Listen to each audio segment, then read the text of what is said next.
It is a very, very huge day. It's only been 51 years. We'll get it right eventually. They did. Instead of putting the cart ahead of the horse, we actually have the horse out in front of the cart. And now we just hope that the governor does the right thing and signs this into law and doesn't wait for the budget process. Let's just do it now, Governor. You know, when you have the Senate and Assembly and not one member vote against this, I got to tell you, if you don't follow the scoreboards up there, this is definitely history in its making. When this issue came to our attention, because of the leadership of County Executive Danny McCoy and so many others who have talked, and even Kathy Jimeno, who has reached out and talked with us, and so many other county executives throughout the state, you look at this and say, okay, Indigent Legal Services, it's a mandate. It's another one of those unfunded mandates, but this is about who we are as Americans. And what does our founding documents even say about it? What we have. We have liberty, we have justice, we have equality, and it's about the word for all is in that. And so this is an issue that I am so happy that is finally completed, well, just about complete. Unfortunately, far too many of the people in our communities have been denied what is guaranteed to them in the state and the federal constitutions. That is effective legal representation. And many should have been placed in drug treatment, as we're now starting to realize. Many of them should have been exonerated, but they weren't. And many should have been diverted to some other kind of manner, in some other kind of manner, so that they got the help that they need and deserved.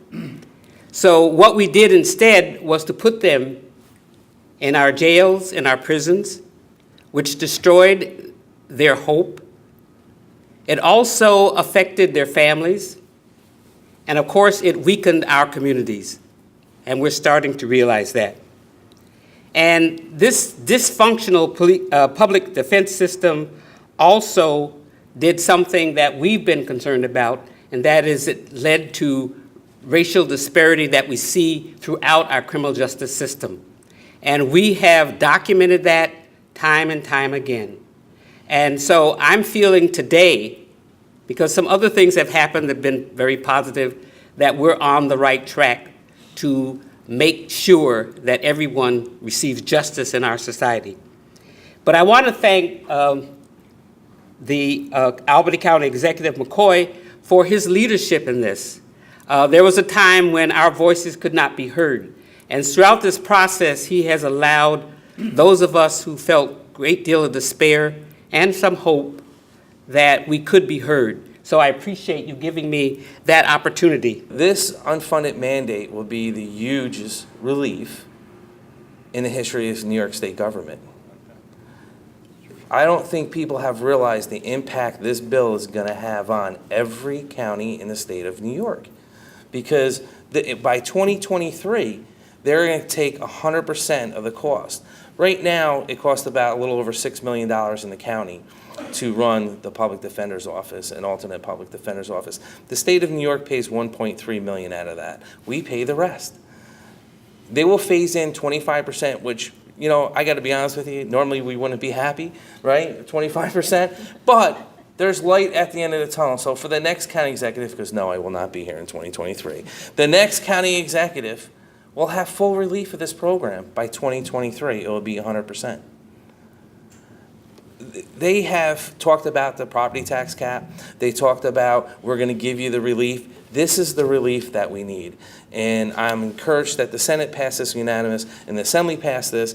But most importantly, the governor now needs to do the right thing, to sign this bill when it gets to his desk and give us the relief that they talk about. If you want us under the property tax cap, then you need to do this. But most importantly, if you want fair justice and stop one for the rich and one for the poor, you need to pass this bill, and they need us to give the fundings so our public defenders and alternate public defenders and our law department can do their job effectively and represent the person at the end of the day. So what does this bill mean for us once it's passed and hopefully signed by the governor? What it means, as Dan has said, is it is a start on fulfilling the promise that was made to us when the tax cap was imposed. And let me be straight up and say, I appreciate the fact that we have a tax cap. Our property taxpayers here in New York State bear far too much of the burden of the cost of services in New York State, and they deserve some relief. Our property taxes and local taxes here in New York State are 80% higher than the national average. The reason for that is because we pay for so many state services at the local level. So in order to be able to live within that tax cap, while other state mandates are continuing to grow, while we try to maintain local services, we need some relief, and this bill is just that. It will mean that the cost of this service, which rightly should be paid for at the state level, will be paid for at the state level, which also means we're not going to be shorting services either in this program or elsewhere to try to live within the tax cap, to try to provide our property taxpayers the relief that they not only want, but really deserve. The county executive listened to me, apparently, and his response was extraordinary. He said, what you're telling me makes me believe, the county executive believe, that there are two systems of justice in this state. Is that what you're telling me? One for the rich and one for the poor. And then we talked about the collateral damage done as we speak in many courts in this state at this moment. Okay, a young man maybe who shouldn't go to jail goes to jail for 8 months or a year.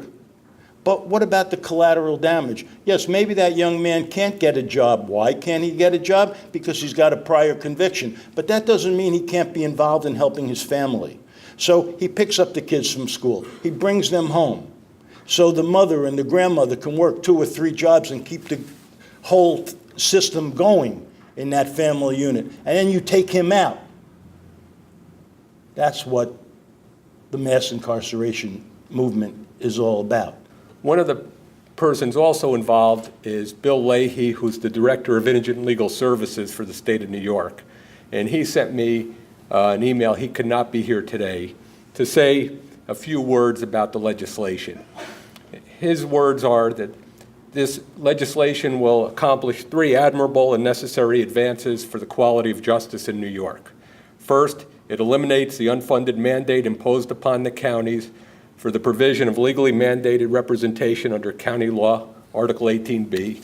Second, it provides equal justice for all New Yorkers by extending to every county the state-funded reforms already being implemented in 5 upstate counties under the Hurrell-Herring lawsuit settlement.